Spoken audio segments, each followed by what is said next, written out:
Hello everyone, hope you all are doing good. In this video, we're going to see what are block and inline elements in HTML because this is one of the very important topic to know. So till now, whatever elements we have been using in HTML are either block elements or inline elements. Now why they have been differentiated into block and inline, let's see. So what I'm going to do is I'm having a HTML document which is consisting of a paragraph element. Okay. Now I want to add something in continuation of this paragraph. So what I'm going to do is I'm going to add another paragraph, maybe P, and I'm going to write it's very interesting, and I'm going to close this paragraph. Okay. So now what should happen? Actually, I want this everything in the same line. If I save it and if I go and execute it, let's see what happens. This particular thing has displayed on another line, on a new line, instead of displaying it getting displayed on the same line. This is because paragraph is a block element, and block elements always starts with a new line, no matter wherever you write it. So they are going to start from a new line, right? Also, block elements take the whole width of your web page. Okay, no matter how small or how short things you've written, the content you've written in your element, but it will occupy the whole width of your web page. Okay, so for example, I'll take another element, h1 tag, and let's see how does this work, whether it is a block element or a paragraph element. So what I'm going to do is I'm going to just simply replace this paragraph with h1 tag, and same here as well, and let's see what has happened.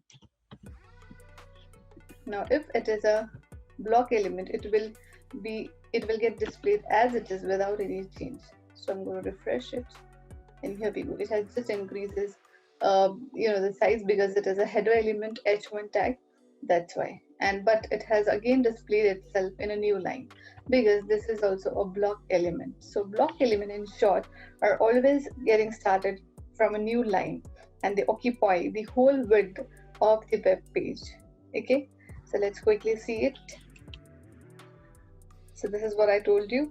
And also a block level element have a top and bottom margin. So every time whenever you are writing any block element like paragraph and h1 means header tags, which we saw now, similarly like that, any block element will also have a default margin with it.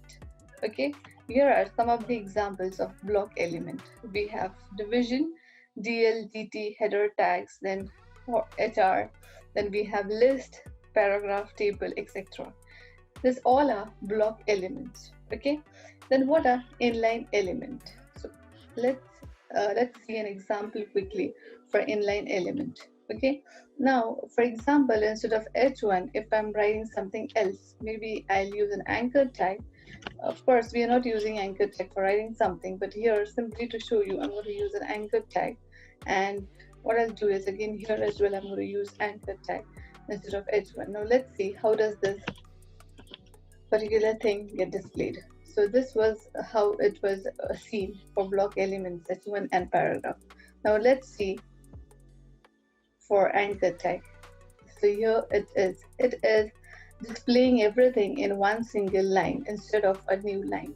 So this is what inline elements does. Inline itself indicates that it is getting represented or displayed in a single line. Okay, so here your anchor tag works as an inline element, right? Similarly, we have many other examples for inline. So let's see.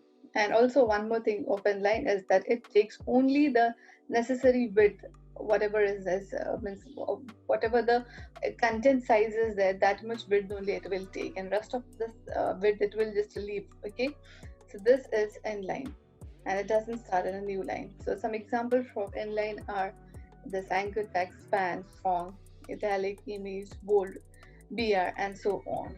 Okay, these are few examples of inline elements. Now I'm going to show you the difference between division tag or division element and span element, because in our previous videos we have not covered this part. So this is one of the important thing which you should know, because we use many a times very widely, we are using this division element, division tag in our HTML document, and as well as span tag. Okay, so let's see what is this division and span. We have got that division is actually a block element and span is an inline element. So let's see how this will work. So if I write division, division is usually we're using this element for containing another element. Okay, so you can refer this element as a container which stores another element of your HTML. Okay, so unlike other elements, this is very different because it doesn't have its own property or doesn't have any attribute. For example, if we see about paragraph, we are always writing paragraph for displaying bunches of lines together in a paragraph. Okay, so means, for example, if even if I write a list inside my paragraph tag, it will get displayed as a paragraph because that is the property of your paragraph, right? Similarly, if I'm writing something in my header tags, the size of the headers is going to differ according to the header tag. If it is H5, it will be little small. If it is H1, it will be the biggest heading, right? And the biggest size. So unlike this various tags, division tag is very different because it doesn't have any of its own property. Okay, it is simply a container which is consisting of your another tags. Okay, and it is a block element. So whatever you write inside division, it is going to be in a block. Okay, so and yes, only you can apply for division is style. Any sort of style if you want to give, then you can apply it on division, and means you can apply CSS on this division tag, and you can use class and ID on this division tag. It doesn't have any attribute as well. For example, as we were having attribute for our body tag like BG color and background for images and so on. Similarly, so like that, and like that, we don't have any attribute for division tag. Okay, only we can give a style, class, and ID. Right, so what I'm going to do is I'm going to write something inside my division. I'm going to simply take this and I'm going to write it over here, and I'm going to name it as H1 maybe. Okay, and I'm going to show you that why we're using this division and what are the advantages of it. And I'm going to again take this regular element and I'm going to paste it over here. I'm going to write as P. Okay, paragraph. So and I'm going to close this division. So if you see now, this is my division tag. There will be no much difference in displaying things on browser because it's same. H1 will get displayed as H1 and paragraph will be as paragraph. Okay.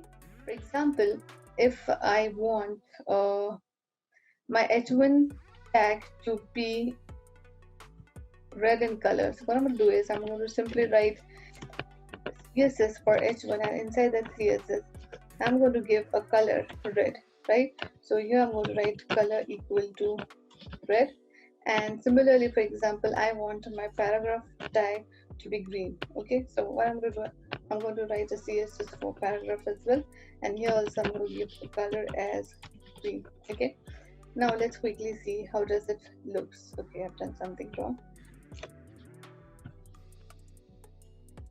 I'm going to save it and I'm going to go over here and I'm going to see how does it look.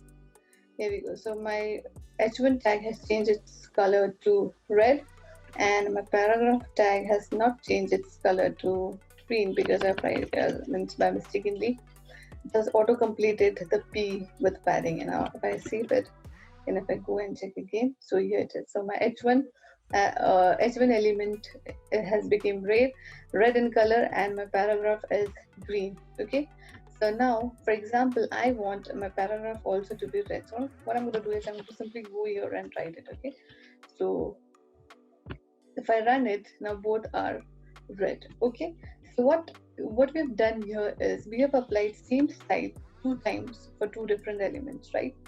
To avoid this, we can use division, right?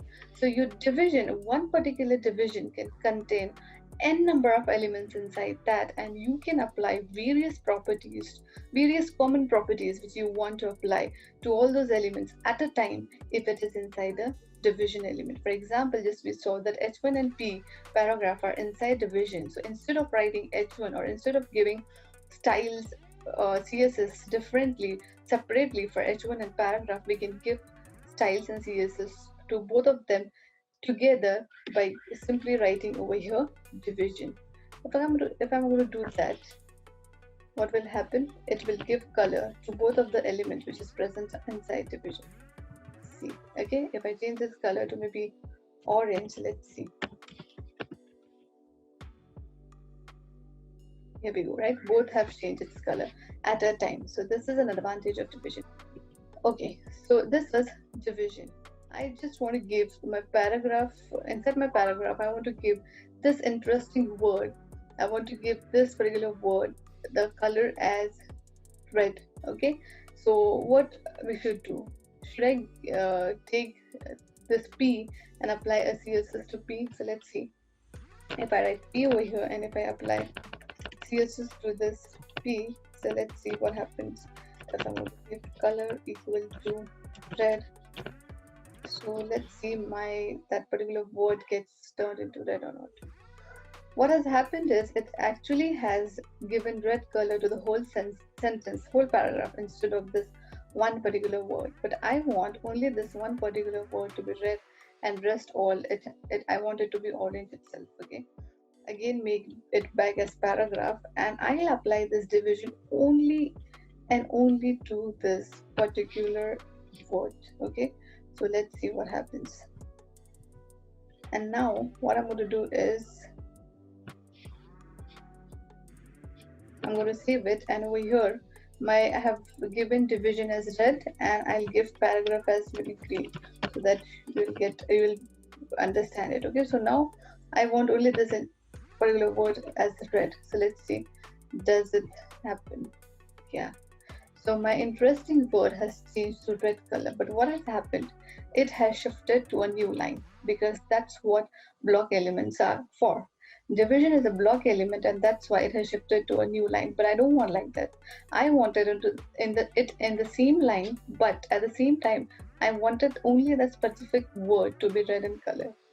So for that, we can use span. Let's check if we are applying span, what happens. So instead of division, I'm going to simply replace this with span element, and if I'm executing it, here we go. It is very interesting, but it has not changed its color because I've not applied color to my span. Okay, so I'm going to write over here span, and I'll run it again, and here we go. So what I wanted, I have finally achieved. Okay, I wanted this thing to be on the same line, and only this particular word in this line to be red in color. And this can be achieved by using this span, because it is inline. So you can apply various properties, various styles on any element inside a line by using this span element. Okay, means on any word or any specific thing in a line. Okay, these two things are very important in HTML.